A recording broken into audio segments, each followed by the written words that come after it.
And if you thought that was a happy driver, I suspect we're about to speak to, in a way, an even happier one as Jack catches up with our runner-up finisher. Yeah, massive congratulations. Rhys Bell on the podium, second place here at Watkins Glen in the Aston Martin, and you must be absolutely buzzing with that. We think it's your first VRRC podium. Please do tell us that we're not wrong in that, because that makes this an extra special moment. It is my first podium. I've been working pretty hard to get a chance to speak to you three in the kind of commentary booth. Not sure it was worth the effort, mate. Well, we're here now. I've had a few thoughts. I've had a few close calls. I had a terrible first race, and that was absolutely my fault. My mistake.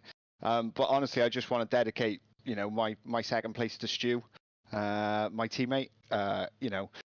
It's not super easy for us to race sometimes. And Stuart isn't here tonight, and I just wanted to say that there was extra motivation for me to make sure that we took home a whole bunch of points for Phoenix.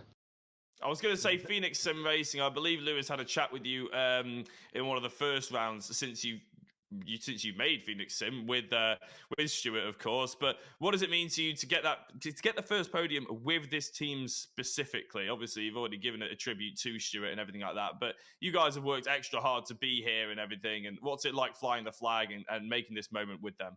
It's absolutely massive. Like, if one person who suffered with mental health issues like I do, or a type of disability like Stu does, saw me and thought maybe I could do it, that would be absolutely worth it. It's worth all of the hours practice. It's worth all of the time that I've spent with everyone. And to be honest, everyone on the grid at VRRC has helped me get up to speed. There isn't a single person that I'd say has been anything but welcoming, to be honest. Well, that's what we love to hear, love to see, Rhys. It's been absolutely brilliant. But we will get on to a little bit more of the traditional nitty-gritty bit of the interview now. That second race, that was difficult, wasn't it, at the end? Because you had Elliott behind you, but then behind him, at all times, it seems, was a championship contender, or another championship contender, whether it be Eric Axelson, Scott Bugner, Kyle Felvers. Did you see that at all and start thinking maybe this wasn't going to be your night? So, as you may have guessed up to this point, I am a bit of a strategist. So in my head, me and Andy, we were just going to race for the first couple of corners, maybe.